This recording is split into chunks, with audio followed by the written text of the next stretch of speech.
Stop scrolling for just a moment, because this is the single most important message you'll hear today about your mental and physical health. And it all starts right here, right now. We're diving deep into the invisible burden you carry every single day, and you're going to want to stick around to the very end to figure out how to finally set it down. But first, since this is a brand new channel and we're trying to build a community focused on genuine well-being, we have a huge goal. We're trying to hit our first major milestone of 100 subscribers, and we need your help to get there. So please, right now, before we even get into the core of this discussion, take just 2 seconds, hit that subscribe button, and become one of our founding members. And if this video genuinely resonates with you, if it makes you feel seen, or if it motivates you to make even a small change, we would absolutely love to reach 50 likes on this video. It's a small number, but it tells us we're on the right track, and it helps this message reach others who desperately need to hear it. So subscribe, hit the like button, and let's talk about the weight of unsaid emotions, the profound silent suffering that occurs the moment you choose to swallow everything and let the impact of repressed feelings slowly erode the foundation of your life and your physical body. Because what you refuse to express doesn't disappear. It merely changes form. It moves from the visible surface of your interactions into the deep hidden chambers of your being, transforming into a chronic, toxic substance that is infinitely heavier and more damaging than the momentary discomfort of speaking your truth. And this process of repression, this constant internal negotiation where you dismiss your own valid feelings, your legitimate needs, and your necessary boundaries, is not an act of strength or resilience as you might mistakenly believe. It is an ongoing, subtle act of self-betrayal, a continuous decision to prioritize an external, often manufactured, sense of peace over the authentic health and integrity of your inner world. And this is the core illusion. We must dismantle the false belief that silence equates to safety or that avoiding confrontation creates genuine harmony, when in reality this silence is a pressure cooker building steam, with no release valve, creating a state of perpetual internal chaos that manifests long before it ever bursts out in an uncontrolled emotional outburst or an explosion of anger. And the consequences of this emotional hoarding are staggeringly pervasive, touching every aspect of your life, from the quality of your sleep to the depth of your connections, and it begins in your mind, a slow, relentless process, where the brain is forced to expend enormous amounts of energy, constantly policing and restraining the natural flow of human emotion, and this cognitive load is unsustainable. It contributes directly to what we now call decision fatigue, where simple choices become monumental tasks and mental clarity evaporates, and it breeds an insidious form of anxiety, because a mind constantly working to suppress emotion is a mind in a state of hypervigilance. It is always on guard, waiting for the moment when that contained feeling might leak out or be exposed, and this constant state of alert keeps the nervous system chronically activated, leading to elevated cortisol levels, the body's primary stress hormone.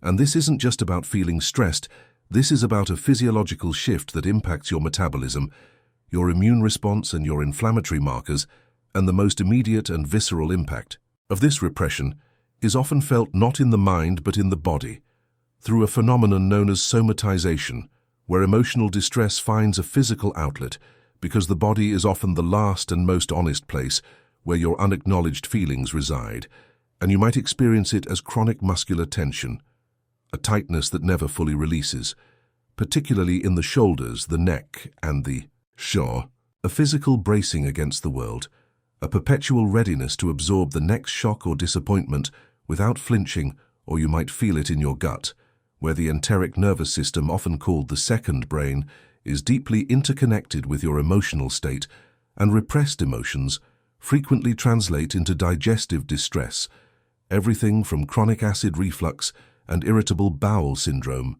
to generalized stomach churning and nausea. Because the metaphor is literally true. You are literally having trouble digesting your life, your reality, and the feelings that come with it, and these somatic symptoms, headaches that feel like a vice, migraines that blind you, persistent low back pain that doctors can't fully diagnose, are often the body's loudest cries for attention, a desperate plea from your biological self for the emotional self to finally speak its truth. And these physical manifestations are so insidious because they create a debilitating feedback loop. The emotional repression causes physical pain and discomfort, which in turn makes you more stressed and less capable of dealing with the emotional issue, fueling the original repression and trapping you in a cycle of silent suffering and this internal debt.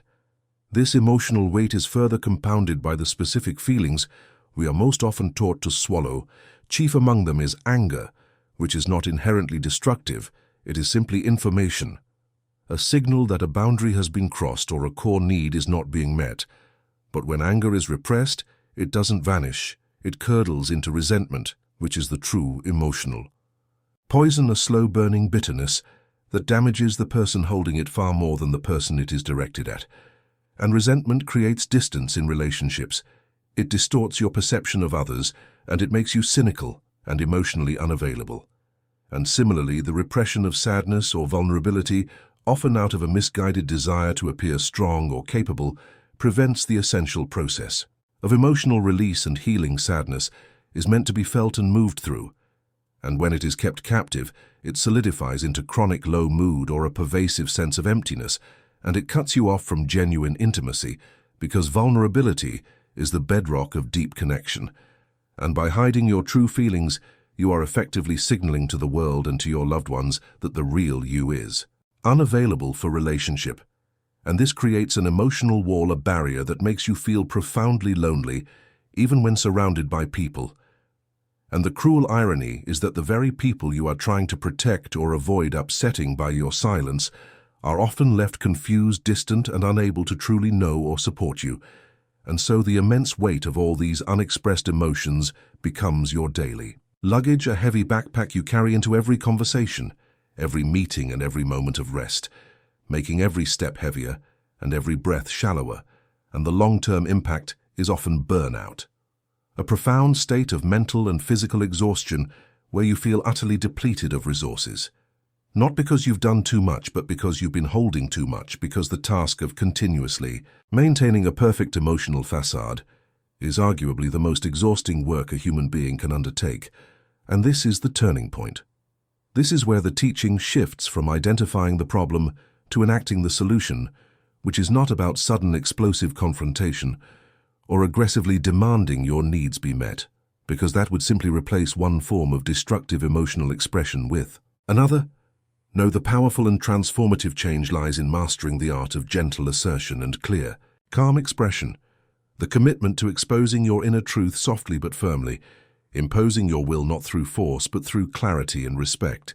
And this begins with a simple yet revolutionary practice: checking in with yourself regularly, pausing throughout your day and asking not what should I be doing right now, but what am I feeling right now? And this self-awareness is the first step in dismantling the habit of repression, because you cannot express what you do not first acknowledge. And once acknowledged, the feeling must be translated not into accusation, but into information, using the framework of I statements, which are the gentle yet non-negotiable language of boundaries and genuine assertion. Instead of saying, "You always make me feel ignored," which is an accusation that invites defensiveness, you learn to say, "I feel unheard," when the conversation shifts before I finish my thought. This is a statement of truth about your internal experience, and it is indisputable. And instead of saying, "This is too much work and you're lazy," which is judgmental and aggressive, you learn to say, "I feel overwhelmed by the current workload and I need to renegotiate my tasks." This is a statement of will and a clear demand for change rooted in your emotional reality. And the beauty of gentle assertion is that it respects the boundaries of the other person. Even as it establishes your own, it is clear, it is concise, and it is kind. It communicates the gravity of your feelings without the violence of emotional aggression, and it sets up a dynamic of mutual respect rather than a power struggle.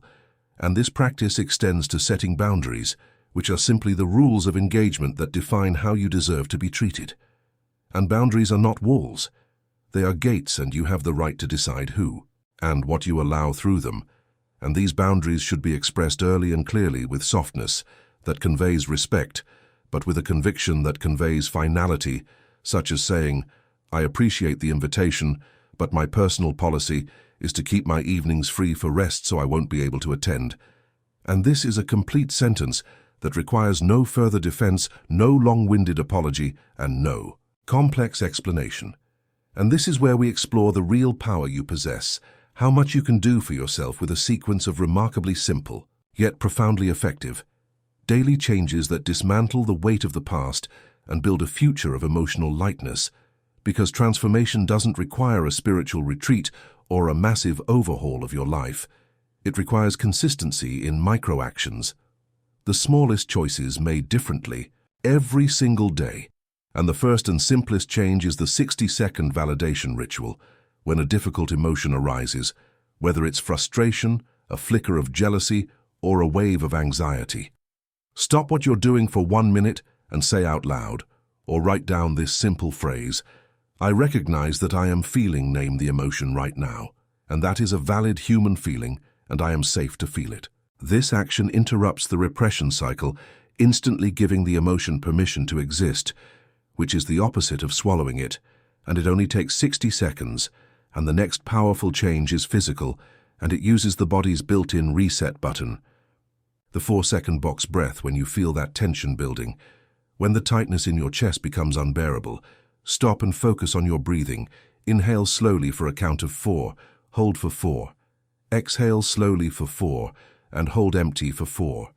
Just 3 or 4 cycles of this simple square breath will physically signal to your vagus nerve, the major highway of the nervous system, that the danger is over, and you can safely move from fight or flight back into rest and digest. And this is instant self-regulation, requiring no external tools, just your own breath. And then let's address the somatic memory of repression, that chronic tension in your body, which is why you must adopt the 3-minute physical shakeout twice a day, once in the morning and once in the afternoon. Stand up and intentionally shake out your hands, your arms, your legs like a dog shaking off water or a baby learning to walk. This movement releases muscular guarding and helps discharge residual stress and fight or flight energy stored in your tissue, allowing your shoulders to finally drop away from your ears. And another crucial simple change is the 1-sentence journal. You don't need to commit to pages of writing every night. You only need to commit to 1 sentence, summarizing your deepest feeling of the day. Start your entry every single time with, "Today, I feel." This anchors you in your emotional reality and prevents the day's emotional data from being filed away and forgotten, where it can fester into resentment or anxiety. It is a tiny commitment with massive psychological returns, ensuring that you check in and register your experience. And finally, apply the principle of the weekly no-commit to using gentle assertion to decline 1 request, 1 invitation, 1 task every week that you genuinely do not have the time or energy for practice. The simple phrase, "Thank you for thinking of me, but I have to decline at this time," without adding an excuse or an apology, because your time and energy are finite resources, and learning to guard them is a profound act of self-respect. And the cumulative power of these simple, consistent changes is truly staggering. They are the building blocks of a new, lighter, and more authentic life, because when you consistently validate your feelings, regulate your nervous system, release physical tension, acknowledge your truth, and protect your boundaries, you are effectively telling your body and your mind, you are safe now and you are heard. And this shift from repression to gentle assertion is a process of reclaiming your power and your life. It is the journey from living as a perpetual reactor to living as a conscious creator of your own emotional landscape. And the moment you begin this process, the physical weight begins to lift, your muscles relax, your gut settles down, your sleep deepens, because the body no longer needs to be on high alert, constantly containing the turbulent sea of unexpressed emotions, and the chronic physiological stress starts to dissipate because the threat is gone, the threat of the suppressed self. And this leads us to the happy and motivating truth, the profound reward that awaits you when you finally decide to put down the heavy burden of the unsaid. It is a reward of genuine emotional freedom, a life lived with an authentic lightness, a profound sense of inner peace that comes not from avoiding conflict, but from being integrated and whole, where your inner feelings and your outer expression are finally aligned. And this alignment is the source of true energy. It makes you feel lighter, more resilient, more present, and infinitely more capable of forming deep, meaningful connections and the motivation to change these bad habits. The habits of swallowing and silence and self-betrayal must come from realizing that this is not a luxury. It is a fundamental necessity for a healthy and abundant life, because your emotions are the compass of your soul. They are giving you essential information, and silencing them is like deliberately smashing your compass and wandering through life blind, and you don't have to live that way. You have the power right now in this very moment to choose a different path, a path paved with gentle truth and clear, kind assertion. And I want you to start right now today with one single unsaid thing, one small feeling, one boundary you've been neglecting, and speak it with clarity and with calm, and watch as the first feather-light piece of that heavy weight drops away, and you realize how easy it is to breathe again, because the distance between the person you are now and the person you want to be is bridged not by giant leaps but by the consistent repetition of these simple steps, the 60-second check-in, the 4-second breath, the weekly. No, these are the daily declarations of your self-worth, and this is how we build a life of genuine well-being, not by hiding the truth, but by learning to speak it with love and conviction. So thank you for staying with us for this important conversation, and as you move forward, remember that your truth is worth speaking, and your peace is worth protecting. And if this message has given you that small push, that spark of motivation to finally make that change, please honor that feeling right now by subscribing to our channel and helping us reach 100 people who are ready to live a lighter, more authentic life, and give this video that like to share the message of freedom with 50 others. You are not alone in this journey, and the world needs to hear your voice and see your truth. Start living light today, and we'll see you in the next one.